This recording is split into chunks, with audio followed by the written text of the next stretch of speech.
We all know Optimus Prime is right about the value of freedom, Bumblebee is right about loyalty, and Huffer is right about whatever. But take off the heroic framing, look at what was actually being said and fought for, and the villains start becoming uncomfortably sensible. So here is every villain in Transformers who was right. The age of crimes has ended! No more false prophets! Follow me, and you will never again be deceived! Rise up! Considering the moment in which D16 provides that quote, every single word of it is factually true. Growing up as a miner at the bottom of Cybertron's caste system, he'd been told several lies. 1. The system was fair. 2. The primes were chosen by merit. 3. The hierarchy was in place because, well, it was meant to be that way. Even by today's standards, the dude basically grew up believing the simplest of lies, right? But that entire worldview collapses the moment the truth is revealed. Before everyone, Sentinel Prime eventually collapsed. Not only was the Prime selection rigged, but the Energon was siphoned from the miners. And do you know what was even more shocking? The war with the Quintessons was a massive piece of choreographed deception. It was funded with stolen resources, all to ensure the ruling class stayed up there. Now, subjecting generations of Cybertronians to poverty just to fund one man's control was terrible enough. But guess what? These guys took things up a notch, using myth to keep the masses compliant.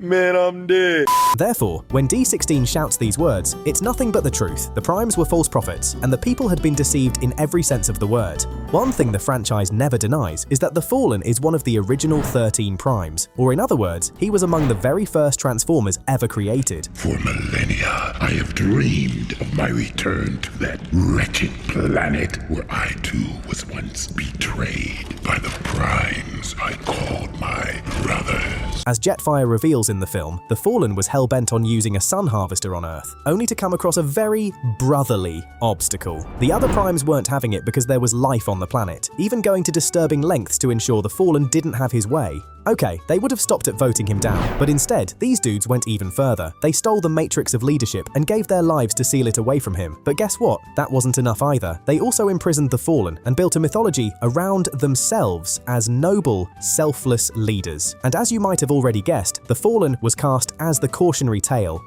It's pretty difficult to put into words how disgusted I am, how depressed I am.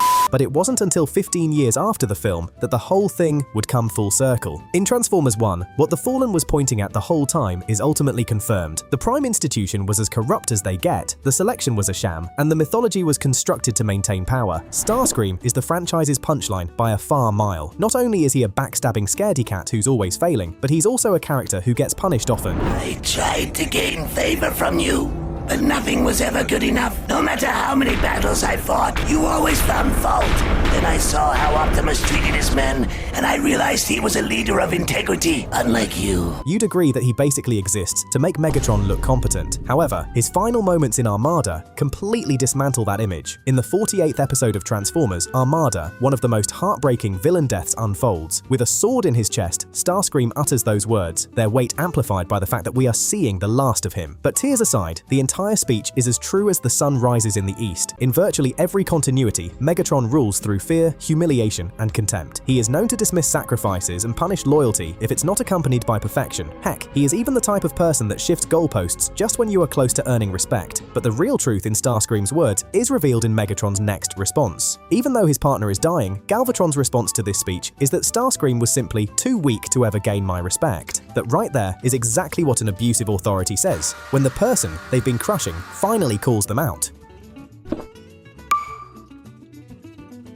As sinister as that line sounds, it's important that you sit with it for a minute. See, the war has been waged for millions of years, each side having every opportunity to call it quits. How come neither has? Well, it all comes down to emotions and how it overrides tactics. Starscream betrayed Megatron for millions of years, yet he constantly forgave him, perhaps to feed his own ego. On the Autobots side, some catastrophically bad decisions have been made because they just couldn't leave a soldier behind. They are also so good at trusting the wrong people out of loyalty. Can you relate? But whatever your answer, one character in the franchise has been conspicuously different. Shockwave operates without ego and isn't a fan of loyalty politics. He is not cruel just for the sake of it. In Transformers Prime's Beast Hunters season, he is the only Decepticon who never undermines Megatron, never wastes resources on personal vendettas, and never grandstands. While everyone else was scheming and posturing, he quietly cloned an entire Predacon army through methodical scientific work. He is, by every operational measure, the most effective soldier in the entire war. how doomed you are, Autobots. You simply fail to understand that the needs of the many outweigh the needs of the few. At the beginning of Transformers Dark of the Moon, Cybertron was dying, and billions of Cybertronians were either dead or scattered in exile. While the Autobots had been fighting the Decepticons for millions of years, they had no viable plan to save their homeworld. In fact, Optimus Prime's entire strategy seemed to amount to keeping on fighting and hoping something changes. But Sentinel had a plan: enslave humanity and use Earth's resources to rebuild Cybertron. Heinous, but still a plan. When Optimus learned about Sentinel's secret betrayal and confronted him, Sentinel admitted, Optimus, all I ever wanted was the survival of our race. You must see why I had to betray you. In the end, Sentinel was defeated thanks to Megatron's ego, and Cybertron was destroyed. You betrayed yourself.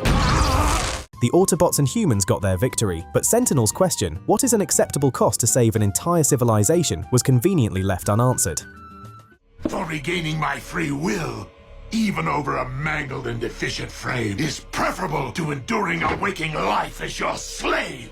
That right there is not a villain's speech, but a declaration of selfhood. But let's take it back. In the Transformers Prime Beast Hunters animated series, Megatron and Shockwave cloned Predaking so that they could build an army of Predacons. Predaking was engineered to be a huge, terrifying, mindless beast that could be deployed at will. In other words, the perfect weapon of mass destruction. But something unexpected happened. Predaking evolved, gaining intelligence, and even learning to speak. In the process, he developed pride and a sense of identity as a Predacon, questioning his origin and purpose. Later on, he learned that it was, in fact, Megatron, and not the Autobots who ordered the destruction of the cloning lab, and basically wiped out his species. The betrayal hit hard with Predaking confronting Megatron on the Decepticon warship. Megatron eventually manages to overpower Predaking, but instead of killing him, Megatron offers him a final chance to submit and continue to serve. But Predaking responds with this now famous quote, preferring death over living as a slave. And he is not wrong, because to Megatron, Predaking is disposable the moment he becomes inconvenient or too powerful.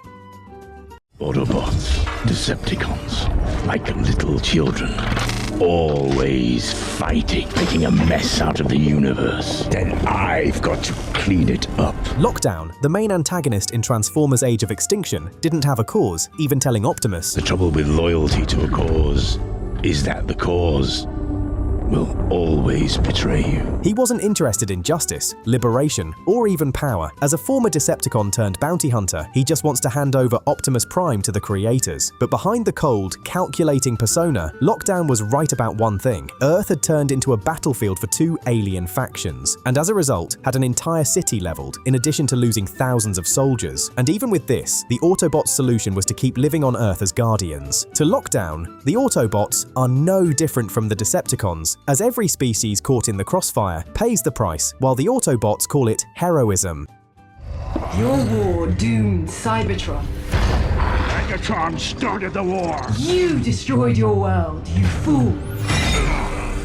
When you strip away Quintessa's manipulation and her nefarious plan to drain Earth's life force, or Unicron, as she reveals, what she tells Optimus is actually right. The Autobots, and Optimus in particular, have always viewed and framed the Decepticons as the sole architects of Cybertron's destruction. But Quintessa, who is also Cybertron's creator, doesn't share this point of view, and so, when Optimus lands on a ruined Cybertron and finds Quintessa, he immediately attacks her, blaming her for the destruction. But Quintessa subdues him and tells him that he destroyed his world, pointing out the Autobots' role in the war that rendered their home planet uninhabitable. Quintessa's argument certainly has merit. A war has two sides, and a planet doesn't die from one side's actions alone. So even though she is deceptive, ruthless, and willing to sacrifice billions to restore Cybertron, that doesn't make her wrong on the Autobots' shared responsibility for what happened to Cybertron. Ultimately, there are no heroes in war.